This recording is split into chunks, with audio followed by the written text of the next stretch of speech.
کہ دن کی ایک نیکی 70 نیکیوں کے برابر ہے. اس دن ڈھونڈ ڈھونڈ کر نیکیاں کرنی چاہیے, زیادہ سے زیادہ نیکیاں کرنی چاہیے. اور یہ بھی یاد رہے چونکہ اس دن کا شرف, اس دن کی بزرگی, اس دن کا مرتبہ بھی بڑا ہے, تو جمعے کے دن کوئی ایک گناہ کرے اسے 70 گنا عذاب دیا جائے گا, یعنی 70 گنا ملٹیپلائی ہو جاتا ہے گناہ.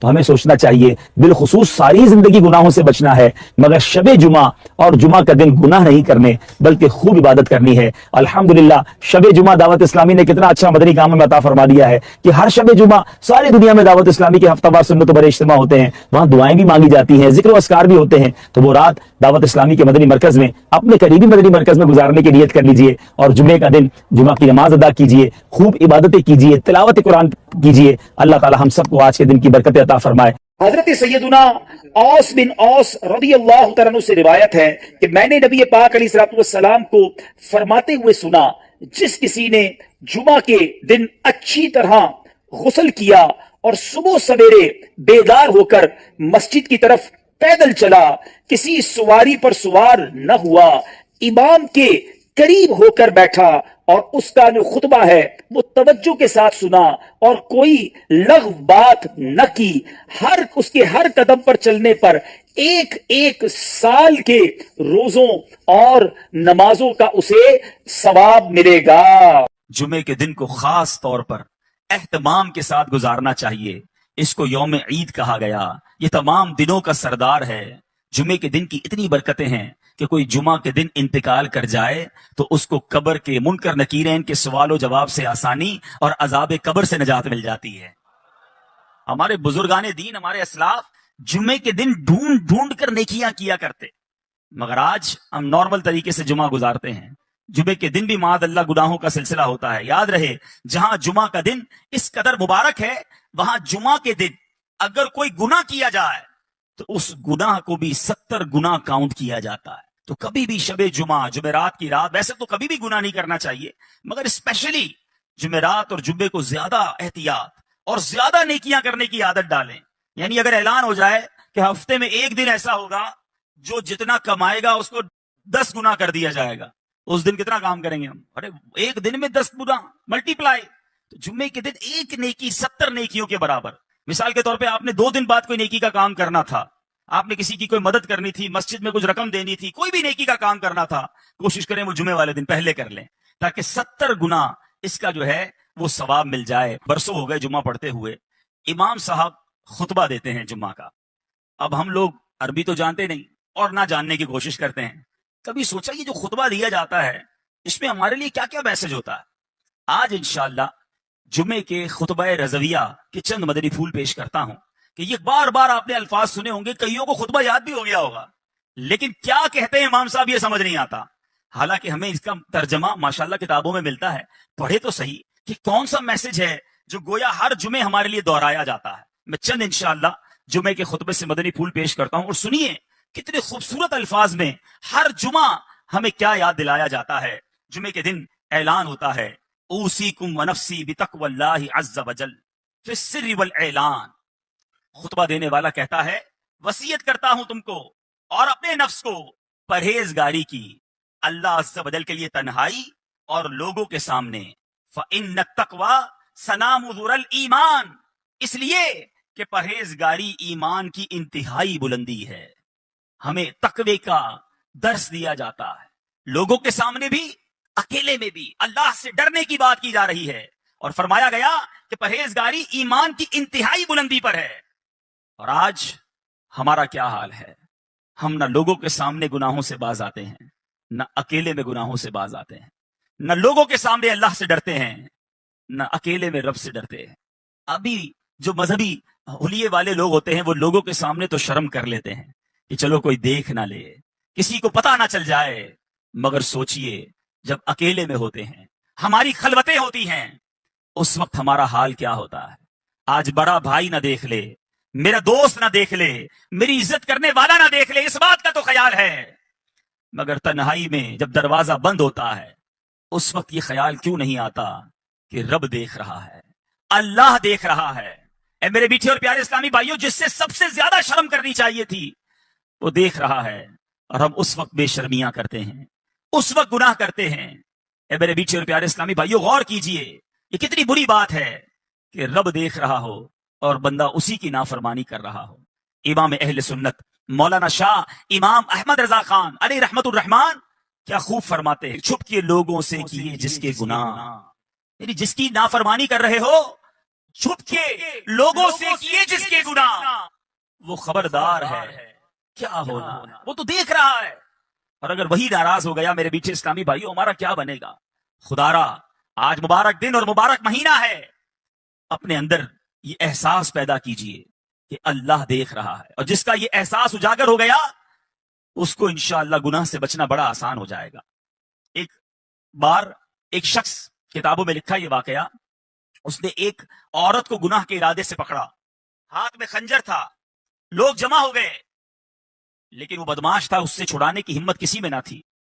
اس زمانے کے ایک بزرگ وہاں سے گزرے کہ دیکھا ایک بدماش نے ایک عورت کو پکڑا ہے, ہاتھ میں خنجر ہے, لوگ جمع ہیں.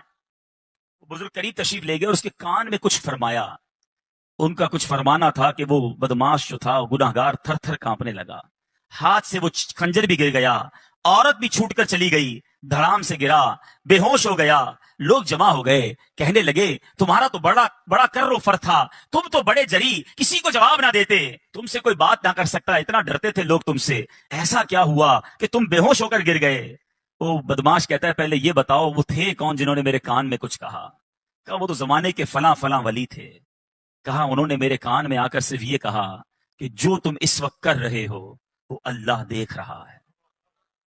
اے کاش اکیلے میں گناہ کرتے وقت, برائیاں کرتے وقت, حرام کماتے وقت, ملاوٹ کرتے وقت, جھوٹ بولتے وقت, انٹرنیٹ پر یا ٹی وی پر فلمیں, ڈرامے, گانے باجے, بے حیائی کے مناظر دیکھتے وقت یہ خیال آ جائے کہ اللہ دیکھ رہا ہے. جمعہ کے دن بار بار گویا ہمیں ریمائنڈر کال دی جاتی ہے, فرمایا جاتا ہے اوصیکم ونفسی بتقوی اللہ عز وجل فی السر والاعلان, اکیلے میں ہو یا تنہائی میں یا لوگوں کے سامنے ہو, تمہیں اللہ سے ڈرنے کی وصیت کرتا ہوں. میرے بیچے اسلامی بھائیو, ہر جمعے یاد دلایا جا رہا ہے دیکھو اللہ سے ڈرنا, وہ دیکھ رہا ہے. مگر جمعہ پڑھ کے جا کر پھر گناہ کرتے ہیں, جمعے کے دن بھی برائی کرتے ہیں. ایسا نہ کریں, آئیے رب کی بارگاہ میں سچی توبہ کریں. آگے ارشاد ہوتا ہے وَاذْكُرُوا اللَّهَ عِنْدَ كُلِّ شَجَرٍ وَحَجَرٍ وَاعْلَمُوا أَنَّ اللَّهَ بِمَا تَعْمَلُونَ بَصِيرٌ, اور اللہ کو یاد کرو ہر درخت اور پتھر کے نزدیک, اور جان رکھو اللہ تمہارے کام دیکھ رہا ہے. اللہ دیکھ رہا ہے, یہ اعلان ہوتا ہے. ذکر کرو رب کا پتھر اور شجر اور حجر کے پاس, یعنی جہاں سے گزرو رب کو یاد کرو.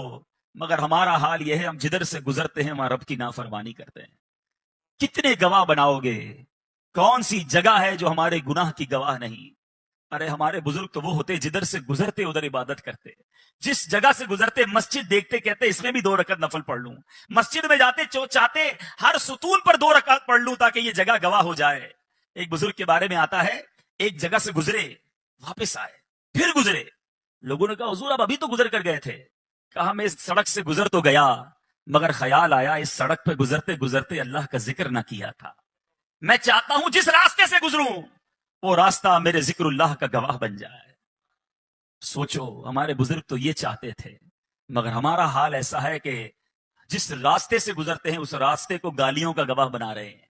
اس راستوں کو معاذ اللہ گاڑی میں بھی جاتے ہیں تو میوزک چلاتے ہیں, سارا راستہ وہ گواہ ہو جائے کہ میں گناہ کرتے کرتے گزرا ہوں. موٹر سائیکل پہ جا رہے تو کان میں ہیڈ فون لگا کے میوزک سنیں گے, ایک ایک سڑک کو گناہ کا گواہ کر رہے ہو. ہونا تو یہ چاہیے کہ میرا سفر بھی جاری ہو, میرا ذکر بھی جاری ہو, میرے زبان پر سرکار علیہ الصلوۃ والسلام پر درود بھی جاری ہو. جدھر سے گزروں وہ جگہ میرے ذکر اللہ کی گواہ بن جائے. جمعے کے خطبے میں ایک اور بات ہمیں ڈرائی جا رہی ہے, سمجھایا جاتا ہے وَأَنَّ اللَّهَ لَيْسَ بِغَافِلٍ عَمَّا تَعْمَلُونَ, اور اللہ تعالیٰ غافل نہیں ہے اس سے جو تم عمل کرتے ہو. وہ دیکھ رہا ہے, وہ غافل نہیں, ہم غافل ہوتے ہیں, وہ رب غافل نہیں ہے. اے میرے میٹھے اور پیارے اسلامی بھائیوں, پھر آگے جا کر ہمیں نبی پاک علیہ الصلوۃ والسلام سے محبت کا درس کس پیارے انداز میں خطیب دیا کرتے ہیں. فرمایا جاتا ہے فَإِنَّ السُّنَنَ هِيَ الْأَنْوَارُ, اس لیے کہ سنتیں یہی انوار ہیں. وَزَيِّنُوا قُلُوبَكُمْ بِحُبِّ هَذَا النَّبِيِّ الْكَرِيمِ, اور مزین کرو اپنے دلوں کو اس نبی کریم کی محبت سے. اگر دلوں کو مزین کرنا ہے، دلوں کو ڈیکوریٹ کرنا ہے، سرکار دو عالم صلی اللہ تعالی علیہ وسلم کی سنتوں سے مزین کرو۔ پھر فرماتے ہیں فَإِنَّ الْحُبَّ هُوَ الْإِيمَانُ كُلُّهُ، غور سے سنیں کہ محبت وہی ایمان ہے۔ الا لا ایمان لمن لا محبت لہ، الا لا ایمان لمن لا محبت لہ، الا لا ایمان لمن لا محبت لہ۔ ہر جمعے کو 3 بار یہ اعلان سنتے ہو، کبھی اس کا معنی سمجھنے کی کوشش کی؟ یہ بتایا جا رہا ہے خبردار نہیں ہے اس کے لیے ایمان جس کے دل میں نبی پاک علیہ الصلوۃ والسلام کی محبت نہیں۔ ارے محبت نہیں تو ایمان ہی نہیں ہے۔ الا لا ایمان لمن لا محبت لہ، آقا کی محبت یہ ایمان کی جان ہے، ایمان کی اصل ہے۔